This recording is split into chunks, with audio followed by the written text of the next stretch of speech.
বয়সটা একটা নিছক সংখ্যা মাত্র। বিজনেসের কিছুই জানি না, কিন্তু অদম্য ইচ্ছাটা ছিল আমার। তারা আমাকে পুরোদমে হেল্প করে আজকে এই নেক্সট। আমি আসলে পড়াশোনা শেষ করেছি 2006-এ, অনেক আগে মাস্টার্সটা কমপ্লিট করেছি, কিন্তু সংসারের জন্য, বাচ্চা কাচ্চার জন্য আমি আসলে ক্যারিয়ারের দিকে সময় দিতে পারিনি। এখন আমার বাচ্চারা বড় হয়ে গেছে আলহামদুলিল্লাহ। তখন চিন্তা করলাম যে নিজের ক্যারিয়ারটাকে কীভাবে আপনার বিল্ড আপ করা যায়, বা এভাবে আসলে বসে থাকাটা আমার দ্বারা সম্ভব হচ্ছে না। 2022 সাল থেকে ক্রিয়েটিভিটির সাথে আমার যাত্রা শুরু। কীভাবে উদ্যোক্তা হওয়া যায় বা কিছু একটা করার জন্যই ক্রিয়েটিভিটির কাছে আমার যাওয়া, এবং কোর্সটা করে নিজেদের একটা স্বাবলম্বী কীভাবে করা যায় সেটা থেকে মানে আজকের পদচারণা। আমার কোম্পানি বর্তমানে নেক্সট ব্র্যান্ড আইটি। আমি এই কোম্পানির সিইও এবং ফাউন্ডার হিসেবেই আছি। এই কোম্পানিটা শুরু করা বা এই লাইনে আসা বা নিজে একটা কিছু করা বা বিজনেস করা, এইটা করতে গিয়ে আমাকে অনেক অবস্ট্রাগল পার হতে হয়েছে। প্রথম যেটা করতে হয়েছে বয়স, যে এই বয়সে এসে এই কাজটা কেন করতে হবে, সংসার বাচ্চা। আসলে সংসার বাচ্চা এগুলোর দিকে ফোকাস করতে গিয়ে নিজের ক্যারিয়ারটা করা হয়নি। তারপরও আমি আসলে বয়সটা একটা নিছক সংখ্যা মাত্র, সেটাকে আমি একপাশে রেখে কে কী বললো সব কিছুকে ইগনোর করে আমি চলে গেলাম ক্রিয়েটিভ আইটিতে। ওখানে যাওয়ার পর ওখানকার যে হেল্প ডেস্কের আপুরা আছে তারাও আমাদের অনেক ইন্সপায়ার করলো, যে আমাদের খুবই ভালো লাগছে যে আপনারা এখানে এসছেন। আর ওখানে যাওয়ার পর দেখলাম আসলে বয়সটা আরও সংখ্যা মাত্র, কারণ ওখানে আমার চেয়েও বয়সে বড় আর অনেকেই আছে।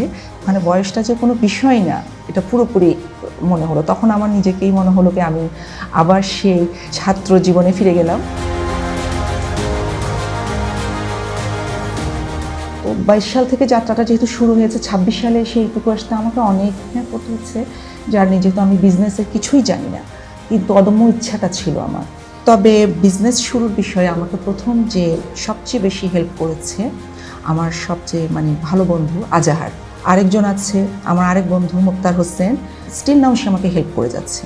যাদের কথা না বললে হয় না, শিলা, মিন্টন আমার সাথে আছে, কারণ এই অবস্ট্রাগলগুলো তারা আমাকে পার হতে বেশি সাহায্য করেছে। যে বয়স, বাচ্চা, এটা কোনো বিষয় না, তুমি যাও, আমরা তোমার সাথে আছি। এবং তারা আমাকে পুরোদমে হেল্প করে আজকে এই নেক্সট ব্র্যান্ড আইটি।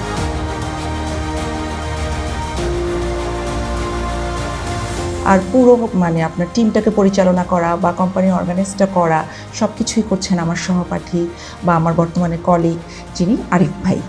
আমরা যখন আমাদের এই ব্র্যান্ডটা স্টার্ট করি তখন আমাদের কর্মীর অভাবে আসলে প্রপারলি আমরা ক্লায়েন্টকে কাজ ডেলিভারি দিতে পারছিলাম না।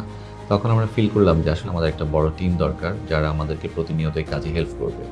তো আমি ক্রিয়েটিভ আইটি থেকেই আমাদের মোস্ট অফ দি এমপ্লয়ি আমরা হায়ার করেছি, বিকজ অফ আমি নিজেও আসলে ক্রিয়েটিভ আইটিতে ডিজিটাল মার্কেটিং কোর্স করেছিলাম। তো সেখান থেকে দেখেছি অনেক স্কিলড স্টুডেন্ট বের হচ্ছে যারা খুব ভালো করছে। তো আমার মনে হলো যে আমি কেন ওইখান থেকে স্টুডেন্ট হায়ার করি না। পরবর্তীতে ওইখান থেকে আমার স্টুডেন্ট হায়ার করা। আমাদের কাজগুলোকে প্রচুর ব্রেন স্টর্মিং করতে হয়, যার ফলে দেখা যাচ্ছে রিল্যাক্সেশনের প্রয়োজন আছে, আর সেইটার জন্য যথেষ্ট পরিমাণ টাইম আমরা দিয়ে থাকি। আর ক্রিয়েটিভ আইটি যে ওয়েল ডিসিপ্লিন বা ওয়েল এনভায়রনমেন্ট মেনটেন করে, এরকম একটা এনভায়রনমেন্ট থেকে যারা আসতেছে তারা আসলে এনভায়রনমেন্টটাকে কীভাবে মেনটেন করতে হয় ব্যাপারটা তাদের জন্য খুব ইজি হয়ে যায়। আমরা বেসিক্যালি কাজ করছি ডিজিটাল মার্কেটিং নিয়ে। ডিজিটাল মার্কেটিংয়ের পাশাপাশি ব্র্যান্ডিং, প্রমোশন, গ্রোথ এগুলো নিয়ে কাজ করছি। সেই ধারাবাহিকতায় আমরা এখন মার্কেটে সার্ভিস প্রোভাইড করছি। আলহামদুলিল্লাহ আমরা বেশ ভালো রেসপন্স পাচ্ছি। ক্রিয়েটিভ আইটির কাছে আমি আসলে পুরো কৃতজ্ঞ, এই কারণে তারা না থাকলে এই বয়সটাও হয়তো বা আমি পার হতে পারতাম না। যে কোনো জায়গায় গেলে হয়তো বা বয়সটাকে ফোকাস করা হতো, কিন্তু না, এখনও পর্যন্ত ক্রিয়েটিভ আইটি বয়স কোনো বিষয় না। এটা অনেক বড় একটা অবদান।